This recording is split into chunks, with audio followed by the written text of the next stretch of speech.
Hello students, welcome to your channel Parivartan Physics. See, almost all second PUC students have completed your preparatory examinations and everyone is now going to get ready for your second PUC annual practical examination. So this video is about second PUC annual practical examination and specially we are going to see how to score 30 out of 30. Instead of saying it as how to score 30 out of 30, I will say it like this. How not to lose the marks out of 30. 30 ಬೀಳಬೇಕಾದ್ರೆ 30 ಒಳಗೆ ಯಾವುದೇ ರೀತಿಯಾದಂತ marks ಕಮ್ಮಿ ಆಗಬಾರದು ನಾವು ಏನು mistakes ಗಳನ್ನು ಮಾಡಬಾರದು that will see in this video, right? See, dear students, if you are new to this channel and if you are watching this channel for the first time, second PUC physics practicals have been already performed and the videos have been already uploaded. The link for the playlist is also available in the description box, or else you can check the channel also. You'll find number of useful videos. So please go through the videos. You will get ready for the practical examinations through all the practicals, right? So please visit the channel once and see all the videos. And if you like the content of this channel, please don't forget to subscribe the channel, share the video and share the channel with your friends, right? Okay, let us begin then. Second PUC physics practicals. Things to remember. First, what all you have to remember. Very first thing is, see, you bhala simple minor things anta nimage annisbode, but these will finally affect someone's performance. You nimage ಕೆಲವೊಂದು ಸರಿ affect ಮಾಡ್ತಾವ್ರಿ. So first, while going to your practical examination, don't forget to take the respective subject journal or practical record. ನಾ ಬಹಳಷ್ಟು cases ಗಳನ್ನ ನೋಡಿದೇನ್ರಿ, physics ಇದ್ದ ದಿನ chemistry ತಗೊಂಡ್ ಬರ್ತಾರೆ, chemistry ಇದ್ದ ದಿನ ಫಿಸಿಕ್ಸ್ ತಗೊಂಡ್ ಬರ್ತಾರೆ. It will happen. ಸೊ ಅದೇನ್ ಮಾಡ್ತದ್ರೆ ಲಾಸ್ಟ್ ಮೂಮೆಂಟ್ ಇಲ್ಲಿಗೆ ಬಂದ ಕೂಡಲೇ ನಿಮ್ಗೆ ಗೊತ್ತಾಗ್ತದೆ ನಾ ಬೇರೆ ಜರ್ನಲ್ ತಗೊಂಡ್ ಬಂದೇನೆ ಅಂತ ಎಕ್ಸಾಮ್ ಸೆಂಟರ್ ಬಂದ್ಮೇಲೆ ಆಮೇಲೆ ಅದು ನಿಮಗೆ ಟೆನ್ಷನ್ ಕ್ರಿಯೇಟ್ ಮಾಡ್ತದ್ರೆ and by that everything goes off, right? So ಆತರ ಮಾಡ್ಬೇಡ್ರಿ. Before leaving your home, check whether you have taken the respective subjects journal or no, right? That is the first thing. Second thing, don't forget to take the hall ticket. Hall ticket ನಿಮ್ ಕಾಲೇಜ್ನವ್ರು ನಿಮ್ಗೆ ಕೊಟ್ಟಿರ್ತಾರೆ, right? Board ದಿಂದನೂ ಕೂಡ hall tickets ಬಂದಿದಾವ್ರೆ, ಅದನ್ನ ನಿಮ್ ಕಾಲೇಜ್ನವ್ರು ನಿಮ್ಗೆ provide ಮಾಡ್ತಾರೆ. So take those hall tickets. In those hall tickets clearly note down on which date, which time, which subject exam you are having. ಅವತ್ತನ್ನ correct ಆಗಿ ನೋಟ್ ಡೌನ್ ಮಾಡ್ಕೊಡ್ರಿ, right? So ಯಾವ date ಇಲ್ಲಿ ನಾವು ಆಲ್ರೆಡಿ ಹೇಳಿದೆ ನಿಮ್ಗೆ, time table note down ಮಾಡ್ಕೊರಿ, batch number, time of the exam, on which day, at which time, which subject you are having. You have to note down clearly, and on the same day, same time, go and attend the exam. Don't get confused and go for the other subject, or don't get by confusion, don't prepare some other subject and then go for the exam, right? Athara agmardu. Okay, after that, reach at least 30 minutes before the exam time. Nimden exam shuru agodu, nimden batch shuru agodu. For example, if your batch is going to start at for example 12, then you go at least 11:15 or 11:30. ನೀವು before advance ಆಗಿ ಒಂದು 30 minutes before ನೀವು ಅಲ್ಲಿ ಹೋಗ್ರಿ. So if you are earlier present at the exam centre, then there will be no hurry burry, tension ಆಗುದಿಲ್ರಿ, there will be no pressure. You can cool mind, you can enter the lab and you can do the exams greatly, right? Okay, and then writing material you have to take the calculator, take the for diagram, ನೀವು pencil ತಗೊಳ್ರಿ, pen ತಗೊಳ್ರಿ, ಅದೇನ್ ನಿಮಗೆ stationery materials ಬೇಕಲ್ಲ, all those things you have to take, and don't take electronic gadgets at any cost, right? And for especially physics ಒಳಗೆ ಹೆಂಗಿರ್ತದ್ರಿ, lottery system ಇರ್ತದ್ರಿ. ಅಂದ್ರೆ ಈಗ ಫಾರ್ ಎಕ್ಸಾಂಪಲ್ ನಿಮ್ಗೆ 12 ಪ್ರಾಕ್ಟಿಕಲ್ಸ್ ಅದಾವೆ, 12 ಪ್ರಾಕ್ಟಿಕಲ್ಸ್ ಇದೆಲ್ಲನೂ ಅಲ್ಲಿ ಒಂದೊಂದು ಚೀಟಿ ಇರ್ತಾವೆ, lottery. You have to pick one paper, ಅದ್ರೊಳಗೆ ನಿಮಗೆ ಯಾವ ಪ್ರಾಕ್ಟಿಕಲ್ ಬಂದಿರ್ತದ, that practical only you have to write and then you have to go for the procedure, right? That is what we have to follow in physics. Listen the instructions carefully. ಅಂತಂದ್ರೆ ಈಗ ನಿಮಗೆ answer sheet ಕೊಟ್ಟು ಕೂಡಲೇ, ನೀವು ಅಲ್ಲಿ ತಗೊಂಡು ಹೋಗಿದ ಕೂಡಲೇ ಪಿಕ್ ಮಾಡ್ತೀರಿ, ನಿಮ್ಗೆ ಒಂದು ಆನ್ಸರ್ ಶೀಟ್ ಕೊಟ್ಟದ ಕೂಡಲೇ ಬೈ ಟೇಕಿಂಗ್ ದಟ್ ನೀವು ಓಕೆ ನನಗೆ ಈಸಿ ನಾವು ಮಾಡ್ಕೊಂಡು ಬಂದದಪ್ಪ ಅಂತ ನಂಗೆ ಹೋಗಿ ಡೈರೆಕ್ಟ್ಲಿ ನಿಮ್ ಎಕ್ಸಾಮ್ ನಿಮ್ ಟೇಬಲ್ ಹೋಗಿ ಕುಂತ ಬರ್ಲಿಕ್ಕೆ ಸ್ಟಾರ್ಟ್ ಮಾಡ್ಬೇಡ್ರಿ. Before writing anything on the paper, listen the instructions of the examiner carefully, right? And it is true, there will be an external examiner, there will be an internal examiner also.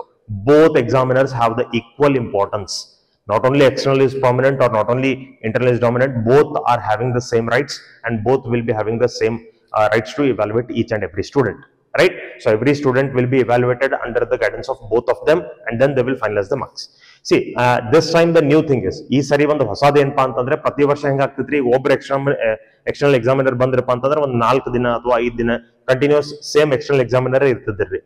But ಈ ಸರಿ ಬೋರ್ಡ್ನವರು ಸ್ವಲ್ಪ changes ಮಾಡಿದಾರ್ರಿ. Every day there will be one new external examiner, right? ಇವತ್ತಿದ್ದಂತ external examiner ನಾಳೆಗೆ ಇರೋದಿಲ್ಲ, ನಾಳೆಗಿದ್ದಂತವ್ರು ನಾಡಿದ್ದಕ್ಕೆ ಇರೋದಿಲ್ಲ, right? So external examiners will be different. Or ಈಗ ಒಂದು 2-3 ಜನರು ನಿಮ್ ಕಾಲೇಜ್ಗೆ, ಈಗ for example if there are 3 external examiners, one day 1 first external examiner, day 2 second, day 3 third, again day 4 first, ಈ ತರ ಚೇಂಜ್ ಮಾಡ್ಕೊಂತ ಹೋಗ್ಬೋದು. But every day there will be different external examiner, right? Internal examiner will be almost maximum for 4 days, ಅದಕ್ಕಿಂತ ಜಾಸ್ತಿ ಇರೋದಿಲ್ರಿ, right? So that is the changes they have made, and it is a good decision. Board is trying to make very crucial changes in the examination system, and it is good, right? Okay, so like that it is there. So listen the instructions carefully and then go for writing your paper. ಅಂತಂದ್ರೆ paper ಒಳಗೆ ನೀವು ಏನೇನು ಬಡಿಬೇಕಲ್ಲ ಅದನ್ನೆಲ್ಲ ನೋರಲ್ಲಿ ಮೊದಲು ನೀವು correct ಆಗಿ intimate ಮಾಡ್ತಾರ್ರಿ. ನಿಮ್ಮ ರಿಜಿಸ್ಟರ್ ನಂಬರ್ ಎಲ್ಲಿ ಹಾಕ್ಬೇಕು, ರೈಟ್, ನಿಮ್ ಸಬ್ಜೆಕ್ಟ್ ಎಲ್ಲಿ ಬರೀಬೇಕು, ಸಬ್ಜೆಕ್ಟ್ ಕೋಡ್ ಎಲ್ಲಿ ಬರೀಬೇಕು, all that they will tell you clearly. Okay, exam duration it is of 2 hours, 2 ತಾಸು ನಿಮಗೆ ಕೊಟ್ಟಿರ್ತಾರೆ, right? And what is not required to write, exam paper ಒಳಗೆ ನೀವು ಏನು ಬರೆಯೋಂಗಿಲ್ಲ. ಏನ್ ಬರೆಯೋಂಗಿಲ್ಲಪ್ಪ ಅಂತಂದ್ರೆ ಏಮ್ ಇದು ಆಲ್ರೆಡಿ ನಿಮಗೆ ಕೊಟ್ಟಿರ್ತಾರೆ. Apparatus is not required to write and procedure is also not required to write. So don't sit and by heart all the procedure of all the experiments. Procedure, aim, apparatus ಇದನ್ನ by heart ಮಾಡ್ಕೊತ ಕೂಡ್ಬೇಡ್ರಿ, ಇದನ್ನ ಬರೆಯುವಂತ ಅವಶ್ಯಕತೆ ಇರಂಗಿಲ್ಲ, right? Okay, will next go for scheme of valuation. So how valuation of your practical exams will be done, right? ಯಾವ ತರ ಮಾಡ್ತಾರೆ? See, first ನೋಡ್ರಿ, 30 marks ಗೆ ನಿಮಗೆ ಎಕ್ಸಾಮ್ ಅದ್ರಿ. 30 marks ಗೆ 30 marks ಒಳಗೆ ನಿಮಗೆ ಪರ್ಫಾರ್ಮಿಂಗ್ ದ ಎಕ್ಸ್ಪೆರಿಮೆಂಟ್ ಅಂದ್ರೆ ಅಲ್ಲಿ ನಿಮ್ಗೆ ಏನ್ ಪೇಪರ್ ಕೊಡ್ತಾರೆ, ನೀವೇನಲ್ಲಿ ಪ್ರಾಕ್ಟಿಕಲ್ ಪರ್ಫಾರ್ಮ್ ಮಾಡ್ತೀರಿ, ಅದು 20 marks ಇರ್ತದ್ರಿ. ಆ practical related C viva question exactly ನಿಮ್ಗೆ ಏನ್ ಪ್ರಾಕ್ಟಿಕಲ್ ಬಂದದ, ನಿಮ್ಗೆ ಏನ್ ಎಕ್ಸ್ಪೆರಿಮೆಂಟ್ ಬಂದದ, ಆ experiment related direct 4 simple questions ಕೇಳಬೇಕು ಅಂತ ರೂಲ್ ಇದೆ. So they will ask you simple 4 questions related to that only, right? And for those 4 questions you will carry 4 marks.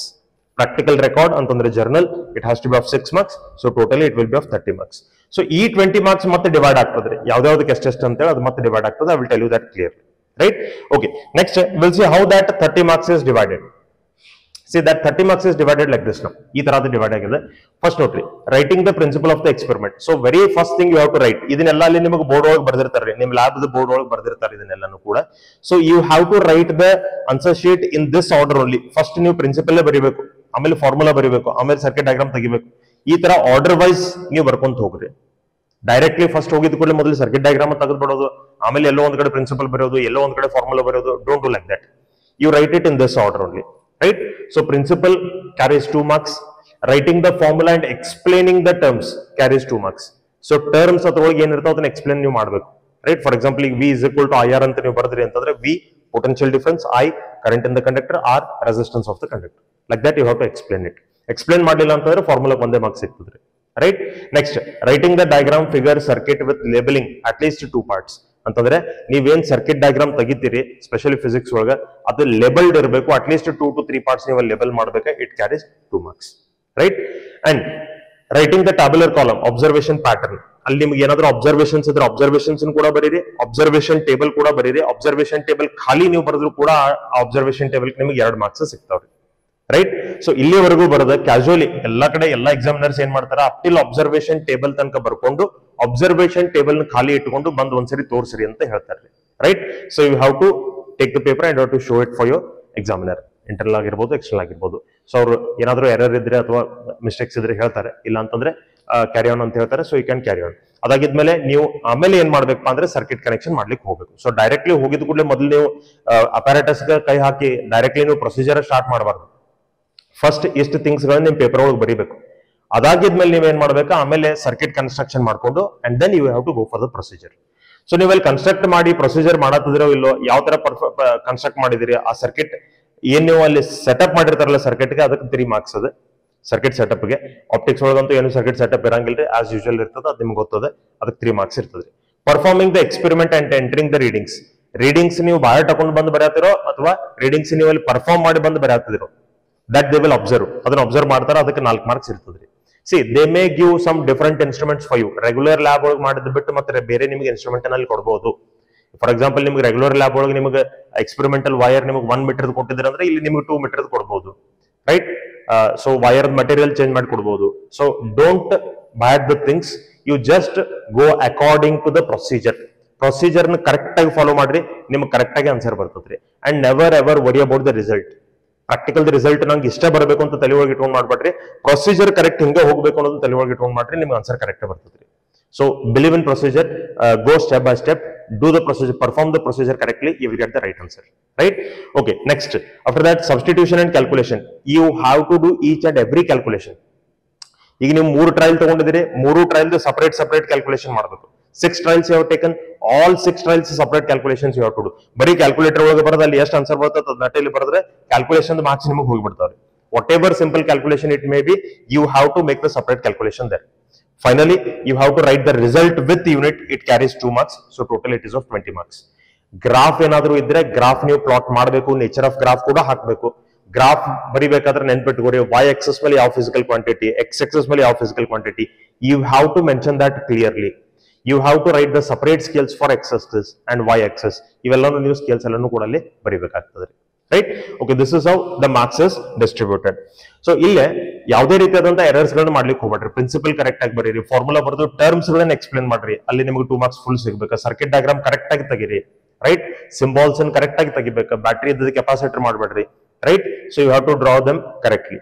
Okay, ಇಷ್ಟ ಆಗಿದ್ಮೇಲೆ ನಿಮಗೆ 20 ಮಾರ್ಕ್ಸ್ ಸಿಗ್ತದ್ರಿ. Okay, so here I have told you, do each and every calculation clearly. Calculation ಯಾವ್ದು miss ಮಾಡಬೇಡ್ರಿ, miss ಮಾಡಿದ್ರೆ marks miss ಆಗ್ತಾವ, right? So formula correct ಆಗಿ ಬರೀರಿ, ಟರ್ಮ್ಸ್ ಎಕ್ಸ್ಪ್ಲೇನ್ ಮಾಡ್ರಿ, ಪ್ರಿನ್ಸಿಪಲ್ ಬರೀರಿ, ಡಯಾಗ್ರಾಮ್ ಕರೆಕ್ಟ್ ಆಗಿ ತೆಗೀರಿ, ಅಬ್ಸರ್ವೇಷನ್ಸ್ ನೆನ್ಪ್ ಮಾಡ್ಕೊಂಡು ಅಬ್ಸರ್ವೇಷನ್ ಟೇಬಲ್. ಆಮೇಲೆ ಇನ್ನೊಂದು ಅಬ್ಸರ್ವೇಷನ್ ಟೇಬಲ್ ಒಳಗಡೆ ಅಲ್ಲಿ ಏನ್ ನಮಗೆ, ಫಾರ್ ಎಕ್ಸಾಂಪಲ್ ಈಗ ಅಬ್ಸರ್ವೇಷನ್ ಯಾವ್ದೋ ಒಂದು ಅಬ್ಸರ್ವೇಷನ್ ಟೇಬಲ್ ಒಳಗಡೆ ನಾವು ಮೇಲ್ಗಡೆ ಕರೆಂಟ್ ಅಂತ ಬರ್ತೀವಿ, right? We are measuring the current. So ಆ ಕರೆಂಟ್ ಅಂತ ಏನ್ ಬರ್ದಿರಲ್ಲ, current in ampere, in milli ampere, in micro ampere, you have to write the units. ಅಲ್ಲಿ ಯೂನಿಟ್ಸ್ ನೀವು ಬರೀಬೇಕು. Potential difference V in volts ಅಥವಾ ಮಿಲಿ ವೋಲ್ಟ್ಸ್, ಅಲ್ಲಿ ಯಾವ ಯೂನಿಟ್ ಒಳಗೆ ನೀವು ಮೆಜರ್ ಮಾಡ್ತಿರ್ತೀರಿ ಅದನ್ನಲ್ಲಿ ಮೇಲ್ಗಡೆ ಕಾಲಮ್ ಒಳಗೆ ಅಬ್ಸರ್ವೇಷನ್ ಟೇಬಲ್ ಒಳಗೆ ಇರಬೇಕು. That you have to write there, right? Otherwise you will lose the marks. Formulas ಬರೆದ್ರೆ ಯಾವ ಫಾರ್ಮುಲಾ ಬರೆದ್ರೆ ಅದರ ಯೂನಿಟ್ ನೀವು ಅಲ್ಲಿ ಬರೀಬೇಕು. Resistance R is equal to V by I in ohm, you have to write there, right? Figure of merit, microampere per division, you have to write there, right? ಈ ತರ units ಗಳನ್ನು ನೀವು ಬರೀಬೇಕು. Don't forget to write the units. Graph should be with scale. With scale ನೀವು graph ತೆಗಿಬೇಕು, right? So this is all what you have to remember clearly about your practical examination. First ಇದು ತಿಳ್ಕೊಳ್ರಿ, tension ಮಾಡ್ಕೊಂಡು exam hall ದಾಗ enter ಆಗುವಂತ ಅವಶ್ಯಕತೆ ಇಲ್ಲ. It will be A very cool environment.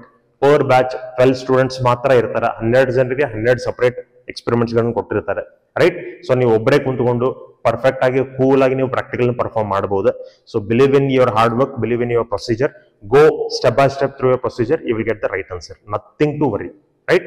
ಆಮೇಲೆ ಎಕ್ಸ್ಟರ್ನಲ್ ಎಕ್ಸಾಮಿನರ್ ಇರಲಿ, ಇಂಟರ್ನಲ್ ಎಕ್ಸಾಮಿನರ್ ಇರಲಿ, they will not be sitting there with an intention to torture you or with an intention to give reduce your score. ಅವ್ರು ಎಲ್ಲರೂ ಕೂಡ ನಿಮಗೆ cope up ಮಾಡಿ, right? ನಿಮ್ಗೊಂದು ಚಲೋ ಫ್ಯಾಮಿಲಿಯರ್ ಎನ್ವಿರಾನ್ಮೆಂಟ್ ಅನ್ನು ಕೊಟ್ಟು ನೀವು ಎಕ್ಸ್ಪ್ಲೋರ್ ಆಗಲಿ ಅನ್ನೋಂತ ಒಂದು ಇಂಟೆನ್ಷನ್ ದಿಂದ ಅಲ್ಲಿ ಬಂದು ಕುಂತಿರ್ತಾರೆ. So they will be as much as possible trying to make you comfortable and perform your experiment comfortably and with good intention, right? So nothing to worry. Don't forget, be earlier, take everything and be ready, and then face your exam confidently, right? Hope you all have prepared well, and hope you all have done your preparatory exams also very good. So all the very best for your annual practical examinations. If you need anything else, please put a comment in the comment box. Parivartan Physics is with you. So we'll surely make a video and we'll surely help you as much as possible in all the aspects for you, right? Thank you very much. If you are not subscribed the channel, please don't forget to subscribe the channel. Please share the video and share the channel with your friends. Thank you so much. Please keep watching and supporting the channel. Thank you.